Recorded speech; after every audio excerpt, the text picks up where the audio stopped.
What's going on, everybody? It's Sasha, your licensed real estate market expert here in Charlotte. And a week after I came out with the last real estate market report, this happened. I think my real estate PTSD is starting to come in. It is 1:30 on a Friday, and this house has an open house from 12 to 2. And right here, see the house here? All of these cars parked on this street are all waiting to get into this open house. Please, I hope people didn't lose their sanity again. Although I know one person is going to lose their sanity and probably offer an exorbitant amount over the asking price on this house. But let's see it first. So that was a home located in Ballantyne, and it was listed at $830,000. As soon as that house hit the market, it wasn't even on the market. It was in coming soon status, which means in the coming week or so, it was going to hit the market. I could not even get a showing scheduled for this house. That's why we had to go to this open house.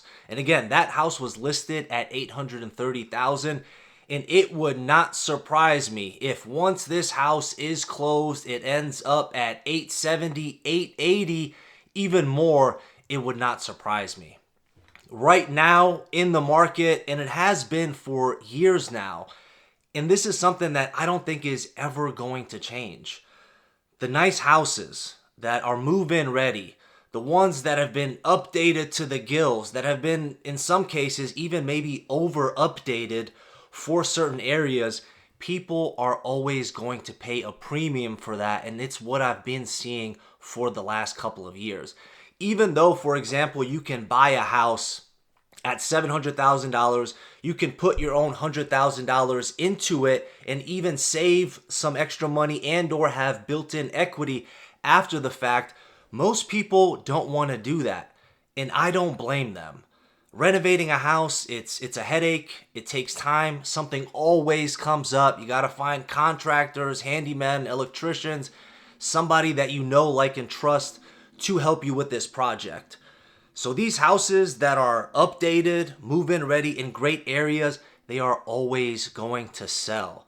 They're not always going to get multiple offers, but eventually, if they're priced correctly, they are going to sell. Now, I don't know what this was, but literally in the last 2 weeks, I showed 13 different houses. Out of those 13 houses, 8 of them went pending and 4 of them were multiple offer situations.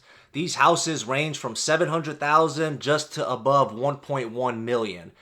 And right now, I don't want to make a blanket statement, but right now with my experience with what I'm personally seeing, a lot of the houses 600, 700 plus are getting a lot more activity than houses at 500,000 and under.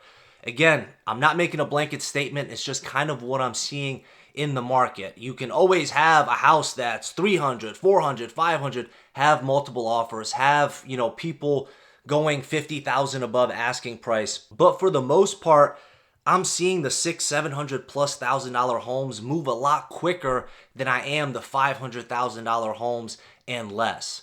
So I don't know if this is buyers trying to rush to the market maybe before springtime, because a lot of what you read out there, some people are anticipating multiple offer situations on every house and the market's starting to go crazy again.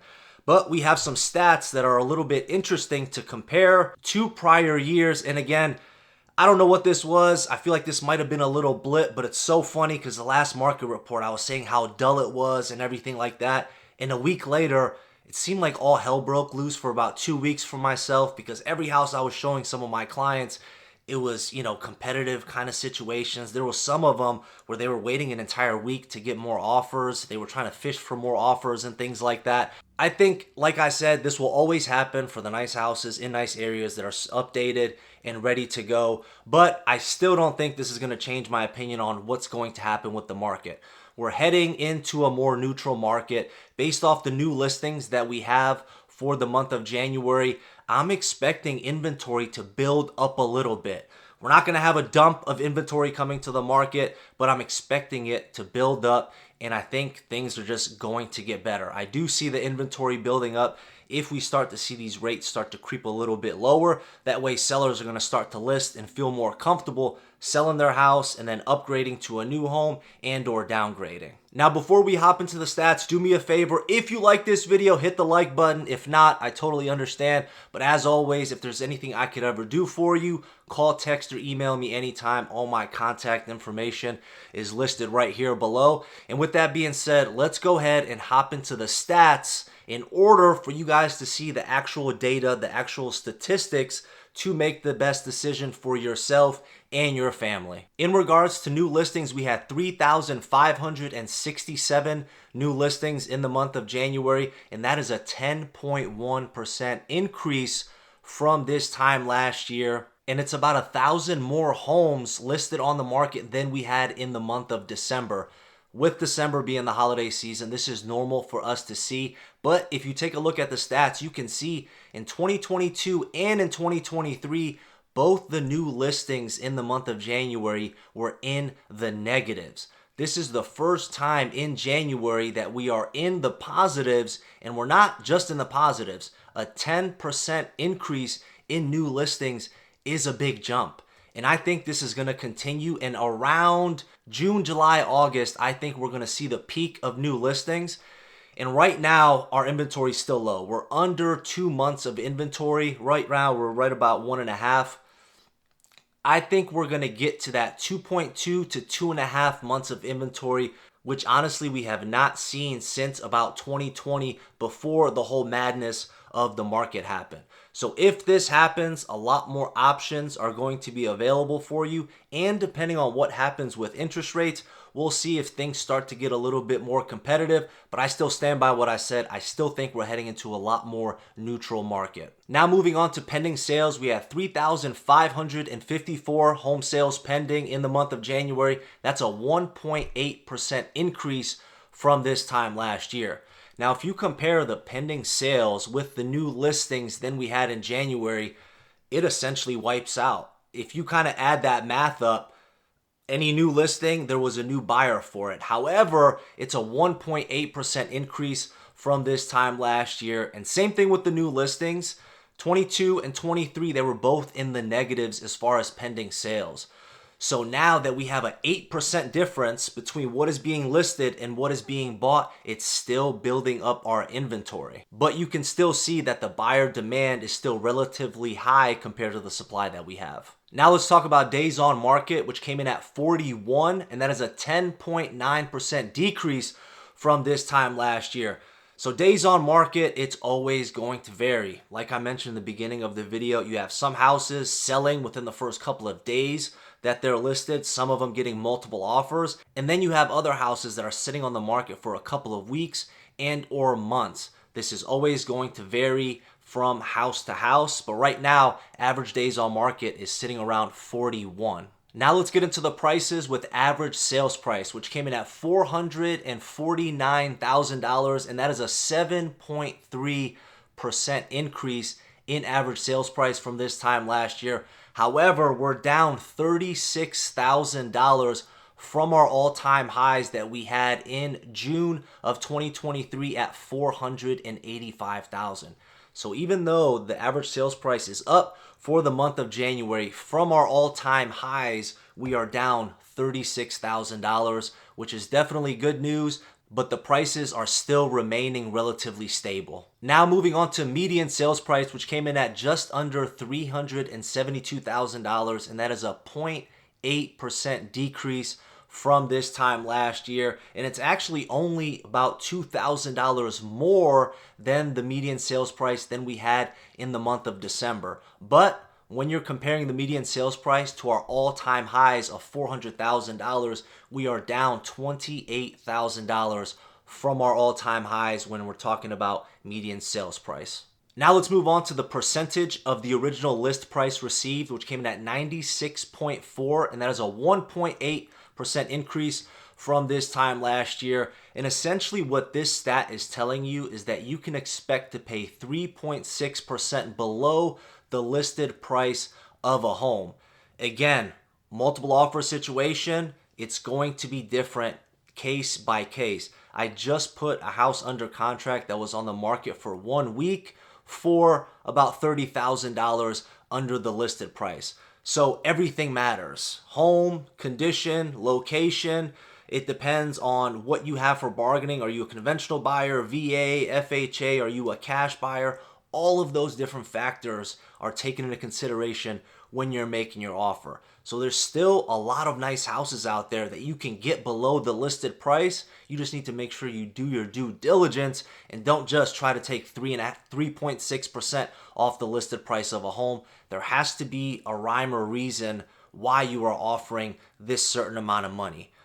Do the bathrooms need updating? Were you looking for something a little bit different? Do you not like this, lot of this house because maybe it's on a busy road? Try to find whatever you can in a home in order to justify a price decrease to the seller that makes sense. If a house is listed at $500,000, don't just say, I want to offer $430,000 because it's been on the market for 60 days. Try to justify that price point. I will say, as I've said before, there's a lot of opportunities out there to still be had, and especially if you're someone that's willing to do some work on a house. You're willing to do carpet, paint, flooring, windows. If you're willing to update things, there's a lot of room and opportunity for you in this current market right now, even though the prices are relatively stable. Last but not least, the dreaded months of inventory, which is one of the things keeping these prices stable, is our low inventory. Low inventory, high demand, you have high prices. Months of inventory came in at 1.6, and that is a 6.7% increase from this time last year. So right now, we're at 1.6 months of inventory, which essentially means that if the market continues in the demand, in the trajectory that it's currently going at, in 1.6 months, there would be no homes left remaining on the market if nobody new listed their home. So you can see how this kind of factors into all of the madness that's happening. However, I can see our months of inventory creeping up to 2.5 months of inventory. And as I mentioned in the beginning of the video, we haven't had 2.5 to 3 months of inventory prior to 2020, before the real estate market started to skyrocket and go on this crazy trajectory. But I really feel like we might get to that 2.5 months, if not 2.2 months of inventory to 2.5. Either way, as long as we're going up with inventory, this is a good sign if you're a buyer out there. And believe it or not, because I know it's hard to believe for some sellers, but this is also good for you if you're somebody looking to sell your home and upgrade or downgrade or move out of state or move to a different area. It's a good opportunity because you have options. You'll be able to sell your home and you'll be able to shop around and find another home that you like. You're not going to be forced into seeing a home that comes on the market Friday and then, hey, we have multiple offers. Get your offer in by 5 p.m. on Saturday. So, again, neutral market, it needs to be balanced. I think we still are heading in the direction. I don't see the market going crazy and buyers flooding the market and $50,000 over asking price being normal. However, these past 2 weeks scared me a little bit, but I still don't think that will end up happening. Call, text, or email me anytime. Hit the like button. I'll catch you on the next one. Take care. Bye.